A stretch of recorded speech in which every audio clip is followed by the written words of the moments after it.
Assalamualaikum warahmatullahi wabarakatuh. Perkenalkan, nama saya Nursida Umi Meisyarah, NIM 181011111200002, mata kuliah PKL.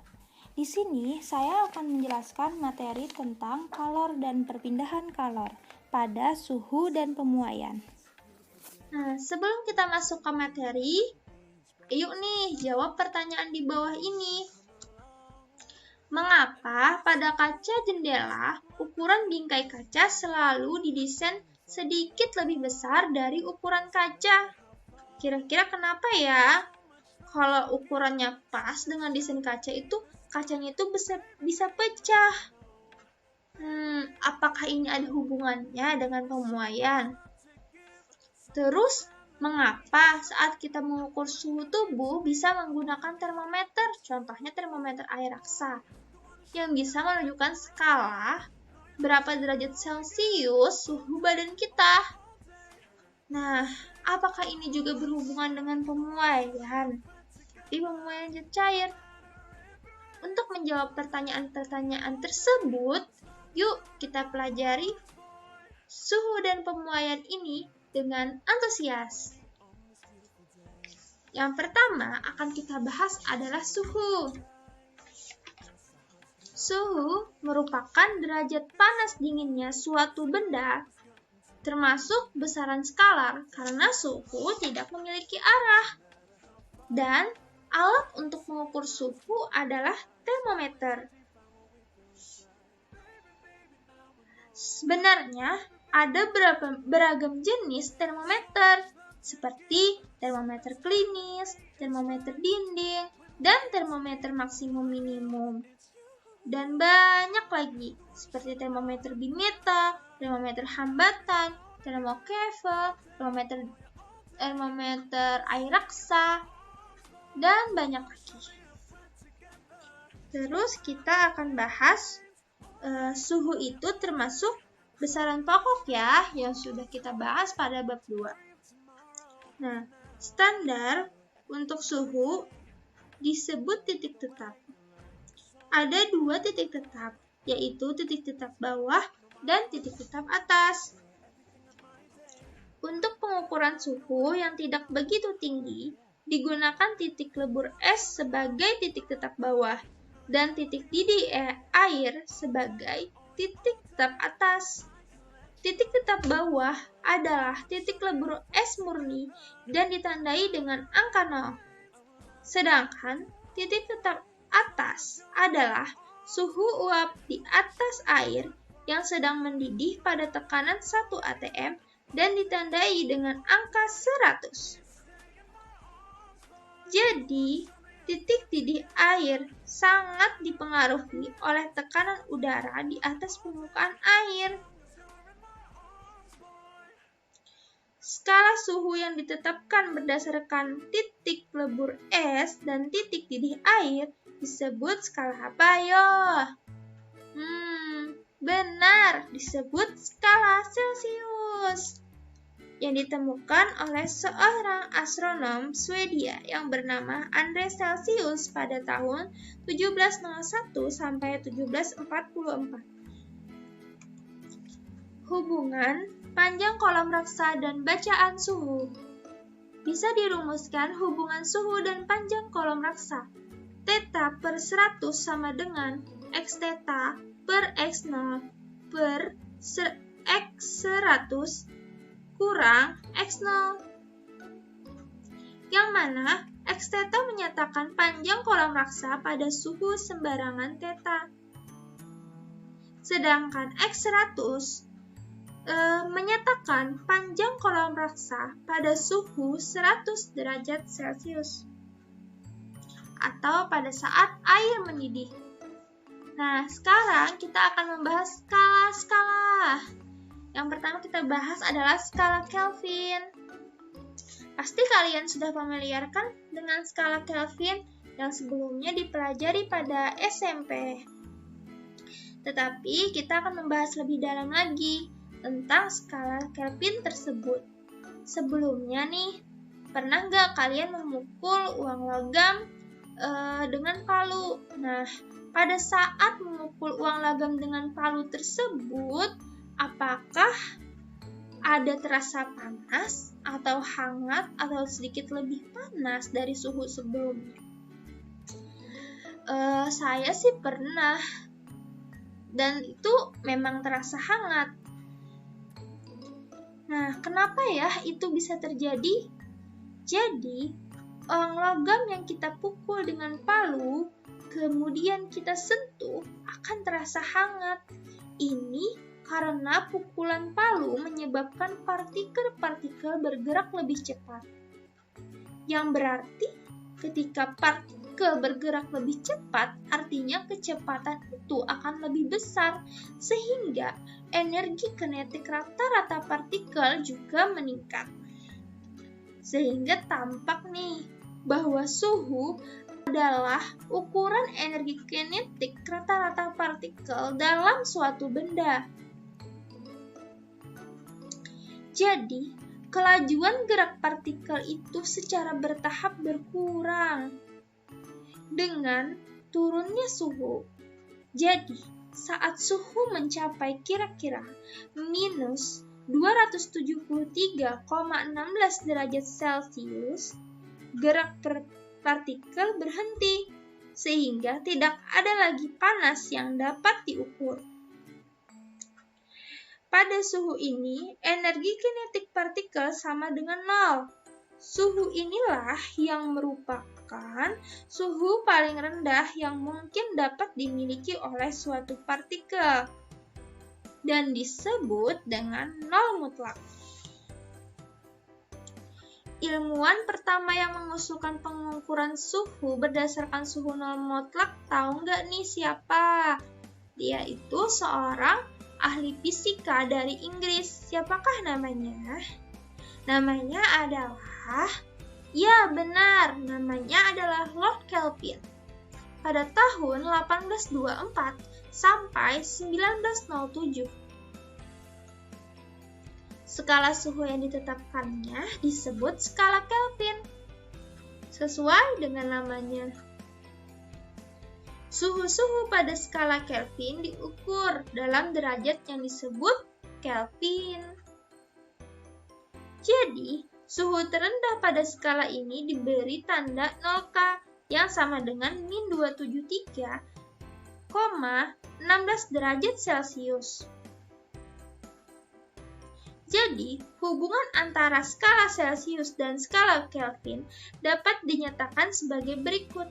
T besar sama dengan T kecil ditambah 273. Jadi, jika suhu pada skala Celcius 27 derajat Celcius, maka suhu pada skala Kelvin T sama dengan suhu pada derajat Celcius yakni 27 ditambah 273, yaitu jadinya 300 Kelvin. Jadi, pada suhu 27 derajat Celcius sama dengan 300 Kelvin.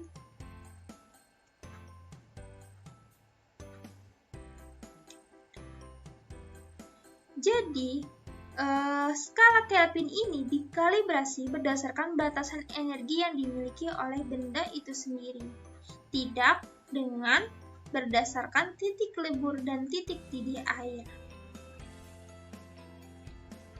dan disebut skala termodinamik atau skala mutlak. Selanjutnya, kita akan membahas tentang skala Fahrenheit. Pada skala Fahrenheit ini, titik lebur es diberi angka 32 dan titik didih air diberi angka 212. Skala ini diberi nama Fahrenheit. Hal ini sesuai juga dengan nama ilmuwan yang membuat pertama kali. Siapakah namanya? Namanya adalah Gabriel Fahrenheit pada tahun 1686 sampai 1736. Jadi, hubungan antara skala Fahrenheit dan skala Celcius yakni delta F berbanding delta C sama dengan 180 berbanding 100. sama dengan 9:5. Selanjutnya, nah ini yang kita bahas di awal tadi. Nih, ada kereta api yang melengkung.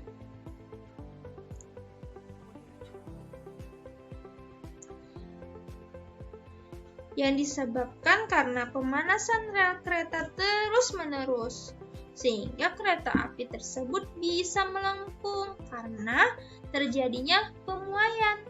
Nah, yang kaca tadi, kaca jendela yang terus-menerus terkena panas dapat pecah karena memuai. Nah, itu karena ukuran bingkai kaca. Jadi, sebaiknya ukuran bingkai kaca itu selalu didesain sedikit lebih besar daripada ukuran kacanya. Jika ukuran bingkai kaca itu sama besar dengan kacanya, maka kaca tersebut bisa pecah karena terjadinya pemuaian.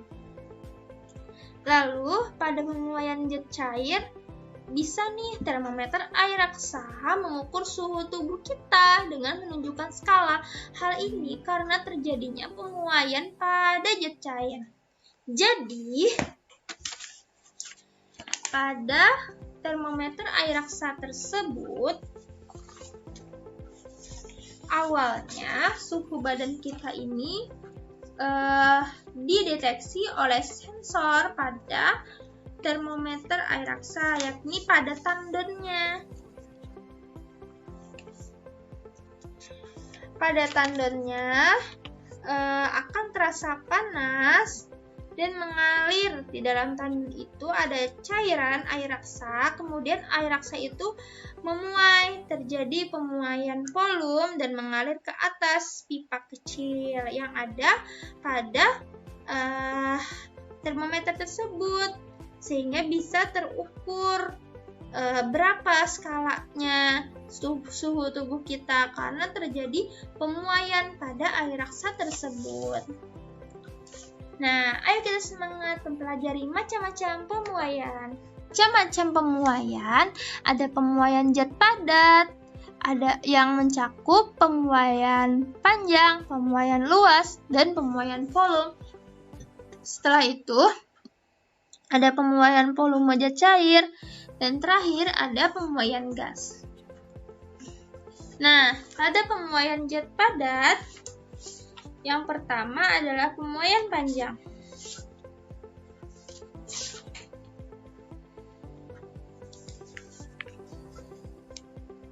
Jika suatu benda dipanaskan, benda tersebut akan memuai ke segala arah. Dengan kata lain, ukuran panjang, luas, dan volume benda bertambah. Untuk benda padat yang panjang tetapi luas penampangnya kecil, misalnya jarum rajut, maka perhatikan pemuaian zat padat ke arah memanjangnya saja.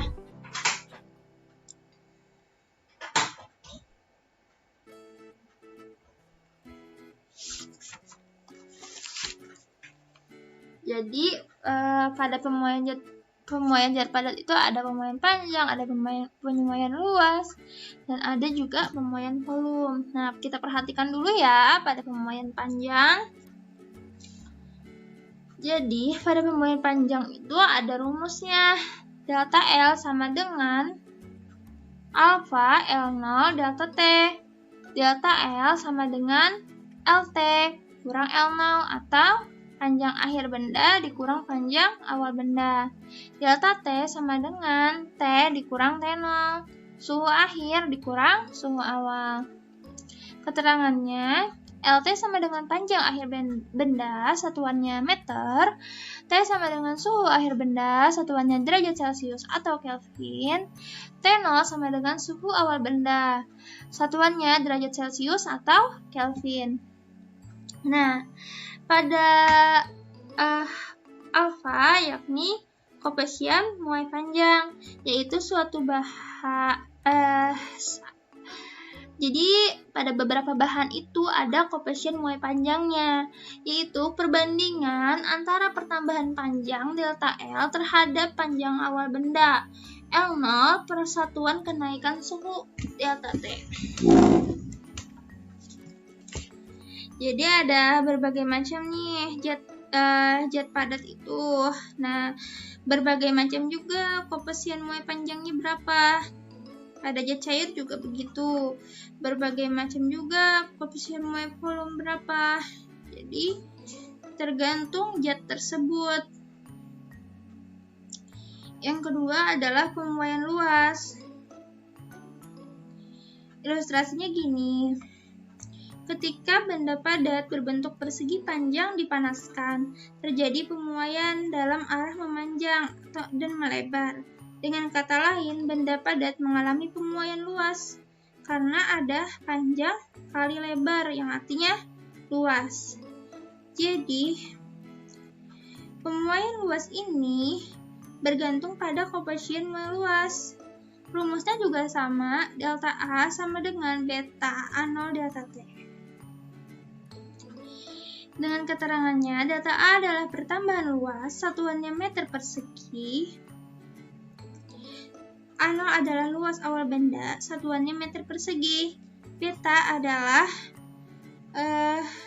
2 alfa. Jadi kayak tadi aja ya.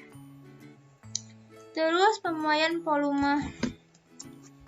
Jadi ilustrasinya, jika benda padat berbentuk balok dipanaskan, maka akan terjadi pemuaian dalam arah memanjang, melebar, dan meninggi. Dengan kata lain, benda padat mengalami pemuaian volume. Volume kan biasanya panjang kali lebar kali tinggi. Jika ada semua komponen tersebut, maka terjadilah pemuaian volume pada zat padat tersebut. Koefisien muai volume apa? Gamma. Jadi suatu benda ada berbeda-beda ya koefisien muai volumenya. Jadi gamma sama dengan 3 kali alfa. Rumus pemuaian volume adalah delta P sama dengan gamma V0 delta T. Keterangannya, delta V adalah pertambahan volume, satuannya meter kubik. V0 adalah volume awal benda, satuannya meter kubik. Selanjutnya adalah pemuaian volume zat cair. Nah, pada pemuaian volume zat cair ini sama dengan kita menghitung pemuaian volume pada zat padat. Tetapi pemuaian volume pada zat cair ini lebih besar daripada pemuaian volume pada zat padat pada kenaikan suhu yang sama. Selanjutnya ada pemuaian gas. Jadi dalam pemuaian gas ini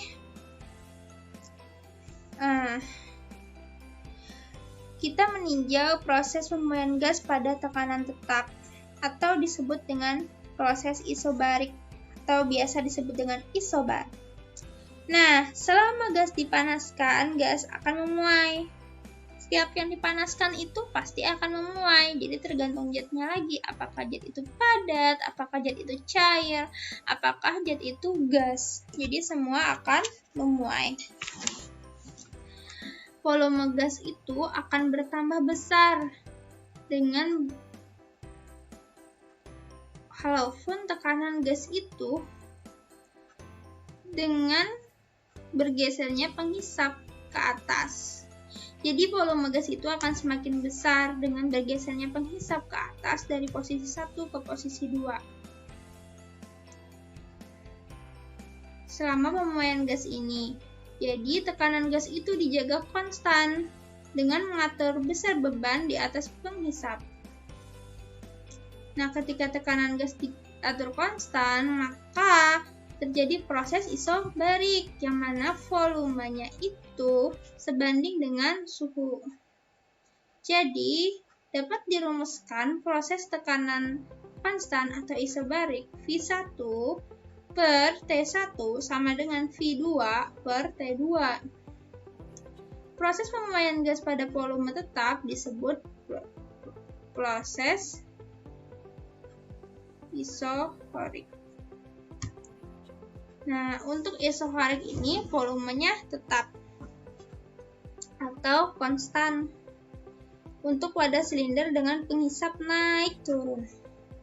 Tapi volumenya dijaga tetap dengan mengklaim penghisap secara kuat hingga penghisap tidak dapat bergerak. Jadi volumenya dijaga, maka tekanan sebanding dengan suhu. Dengan rumus sebagai berikut, proses volume konstan atau isohorik. P1 per T1 sama dengan P2 per T2. Jadi, untuk jumlah gas yang tetap, wadah gas tertutup tidak bocor, keadaan suatu gas dinyatakan dengan 3 variabel, yakni tekanan V, volume V, dan suhu mutlak T. Persamaan keadaan gas ini bisa diperoleh dengan menggabung persamaan pada proses tekanan konstan dan proses volume konstan, sehingga rumus persamaan tekanan gas. Ada yang tahu nggak nih apa? Ya, benar. Rumusnya adalah P1 V1 per T1 sama dengan P2 per P2 V2 per T2. Itulah rumusnya. Terima kasih atas perhatiannya. Salah dan hilap mohon dimaafkan. Wassalamualaikum warahmatullahi wabarakatuh.